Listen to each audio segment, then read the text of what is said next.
ओम परमात्मने नमः। एतमेतद्यथात् सत्त्वमात्मनं परमेश्वर द्रष्टुमिच्छामि ते रूपमेश्वरं पुरुषोत्तम। अर्थात पुरुषोत्तम, यह संबोधन देने का तात्पर्य है कि हे भगवान, मेरी दृष्टि में संसार में आपके समान कोई उत्तम श्रेष्ठ नहीं है। अर्थात आप ही सबसे उत्तम श्रेष्ठ हैं। इस बात को आगे भगवान ने भी कहा है कि मैं क्षर से अतीत और अक्षर से उत्तम हूं, अतः मैं शास्त्र और वेद में पुरुषोत्तम नाम से प्रसिद्ध हूं। तो एवं एतद्यथात् त्वमात्मानम्, हे पुरुषोत्तम, आपने मेरे प्रति अपने अलौकिक प्रभाव का, सामर्थ्य का जो कुछ वर्णन किया वो वास्तव में ऐसा ही है। यह संसार मेरे से ही उत्पन्न होता है और मेरे में ही लीन हो जाता है। मेरे सिवाय इसका और कोई कारण नहीं है। सब कुछ वासुदेव ही है। ब्रह्म, अध्यात्म, कर्म, अधिभूत, अधिदैव, अधियज्ञ रूप में मैं ही हूं। अनन्य भक्ति में प्रापणीय परम तत्व में मैं ही हूं। मेरे से ही यह संपूर्ण संसार व्याप्त है, पर मैं संसार में और संसार मेरे में नहीं है। सत और असत रूप से सब कुछ मैं ही हूं। मैं ही संसार का मूल कारण हूं और मेरे से ही सारा संसार सत्ता स्फूर्ति पाता है। यह सारा संसार मेरे ही किसी एक अंश में स्थित है, आदि आदि। तो अपने आप को आपने जो कुछ कहा है वह सबका सब यथार्थ ही है। परमेश्वर भगवान के मुख से अर्जुन ने पहले सुना है कि मैं ही संपूर्ण प्राणियों का और संपूर्ण लोकों का महान ईश्वर हूं। भूतानाम ईश्वरो अपि सर्वलोक महेश्वरम। इसलिए अर्जुन यहां भगवान के विलक्षण प्रभाव से प्रभावित होकर उनके लिए परमेश्वर संबोधन देते हैं, जिसका तात्पर्य है कि हे भगवान, वास्तव में आप ही परम ईश्वर हैं। आप ही संपूर्ण ऐश्वर्य के मालिक हैं। तद्द्रष्टुमिच्छामि ते रूपमईश्वरम। अर्जुन कहते हैं कि मैंने आपसे आपका महात्म्य सहित प्रभाव सुन लिया है और इस विषय में मेरे हृदय में दृढ़ विश्वास भी हो गया है। संपूर्ण संसार मेरे शरीर के एक अंश में है।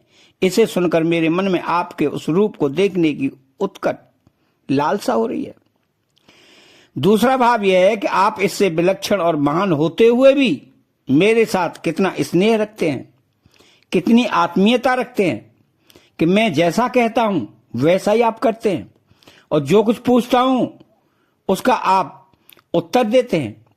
इस कारण आपसे कहने का, पूछने का किंचित मात्र भी संकोच न होने से मेरे मन में आपका वह रूप देखने की बहुत इच्छा हो रही है, जिसके एक अंश में संपूर्ण संसार व्याप्त है। तो अर्जुन ने कहा था कि आप अपनी पूरी की पूरी विभूतियां कह दीजिए, बाकी मत रखिए। तो वंतु मोर हर्ष्यसेण। तो भगवान ने विभूतियों का वर्णन करते हुए उपक्रम में और उपसंहार में कहा कि मेरी विभूतियों का अंत नहीं है। इसलिए भगवान ने विभूतियों का वर्णन संक्षेप से ही किया। परंतु यहां जब अर्जुन कहते हैं कि मैं आपके एक रूप को देखना चाहता हूं, द्रष्टुमिच्छामि ते रूपम, तब भगवान आगे कहेंगे कि तू मेरे सैकड़ों हजारों रूपों को देख।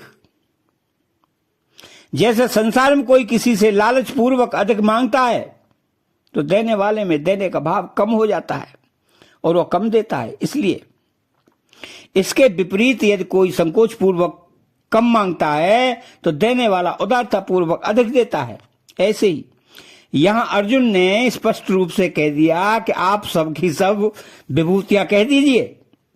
तो भगवान ने कहा कि मैं अपनी विभूतियों को संक्षेप से कहूंगा। इस बात को लेकर अर्जुन सावधान हो जाते हैं कि अब मेरे कहने में ऐसी कोई अनुचित बात ना आ जाए। इसलिए अर्जुन यहां संकोच पूर्वक कहते हैं कि अगर मेरे द्वारा आपका विराट रूप देखा जा सकता है तो दिखा दीजिए। अर्जुन के संकोच को देखकर भगवान बड़ी उदारता पूर्वक कहते हैं कि तू मेरे सैकड़ों हजारों रूपों को देख।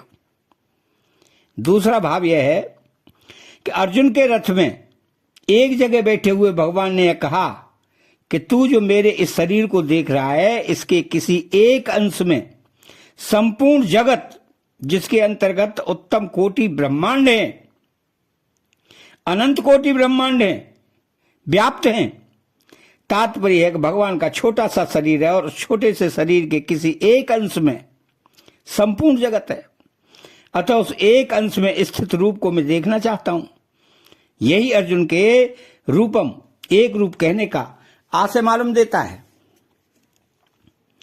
अब इसके परिशिष्टि भाग में अर्जुन के कहने का तात्पर्य है कि मैंने आपको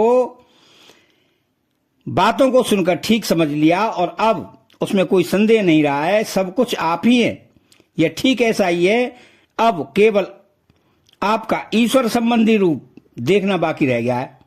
उपदेश दो तरह से होता है, कहना और करके दिखाना। पहले भगवान ने अपने समग्र रूप का वर्णन किया कि मैं अपने एक अंश से संपूर्ण जगत को व्याप्त करके स्थित हूं। अब इस अध्याय में अर्जुन उसी रूप को प्रत्यक्ष दिखाने की बात कर रहे हैं। तो मन्य से यदि तच्छक्यम मया दृष्टुमिति प्रभो योगेश्वर ततो मे त्वम दर्शयात्मानं दिव्यम। अर्थात प्रभु का नाम सर्वसमर्थ का है, इसलिए इस संबोधन का भाव यह मालूम देता है कि यदि आप मेरे विराट रूप देखने की सामर्थ्य मानते हैं तब तो ठीक है, नहीं तो आप मेरे को ऐसी सामर्थ्य दीजिए जिससे मैं आपका वह ईश्वर संबंधी रूप देख सकूं। मन्य से यदि तच्छक्यम मया दृष्टुमिति, इसका तात्पर्य है कि अगर आप अपना वह रूप नहीं दिखाएंगे तो मैं भी यही मानूंगा कि आपका रूप तो वैसा ही है जैसा आप कहते हैं, पर मैं आपको देखने का अधिकारी नहीं हूं, योग्य नहीं हूं, पात्र नहीं हूं। इस प्रकार अर्जुन को भगवान के वचनों में किंचित मात्र भी संदेह नहीं है, प्रत्युत दृढ़ विश्वास है। इसलिए तो वे कहते हैं आप मेरे को अपना विराट रूप दिखाइए। योगेश्वर संबोधन देने का यह भाव मालूम देता है कि भक्ति योग, ज्ञान योग, कर्म योग, ध्यान योग, हठ योग, राजयोग, लय योग, मंत्र योग आदि जितने भी योग हो सकते हैं उन सब के आप मालिक हैं। इसलिए आप अपनी अलौकिक योग शक्ति से वो विराट रूप भी दिखा दीजिए। अर्जुन ने भगवान के लिए योगनिष्ठ संबोधन दिया था, अर्थात भगवान को योगी बताया था, परंतु अब अर्जुन ने भगवान के लिए योगेश्वर संबोधन दिया है, अर्थात भगवान को संपूर्ण योगों का मालिक बताया है। कारण यह है कि आरंभ में अर्जुन की भगवान के प्रति जो धारणा थी उस धारणा में बहुत परिवर्तन हुआ है। ततो मे त्वम दर्शयात्मनम व्ययम, आपका वह स्वरूप तो अविनाशी ही है जिससे अनंत त्रुटियां, सृष्टियां उत्पन्न होती हैं, उसमें स्थित रहती हैं, उसी में लीन हो जाती हैं। आप अपने ऐसे अविनाशी स्वरूप के दर्शन कराइए। अब इसके परिशिष्टि भाव में भगवान के विश्व रूप को अव्यय, अविनाशी कहने से यह सिद्ध होता है कि संपूर्ण संसार भगवान का ही स्वरूप है। अव्यय होने से इसका अत्यंत अभाव नहीं होता।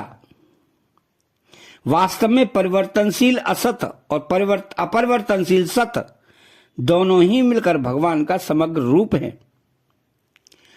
सद सच्चा हम अर्जुना, जड़ता केवल अपनी आसक्ति और अज्ञानता के कारण ही प्रतीत होती है। अतः चैनल को सब्सक्राइब करें, बेल आइकन घंटी को दबाएं और कमेंट बॉक्स में जय श्री कृष्णा लिखें। बोलो जय श्री कृष्णा।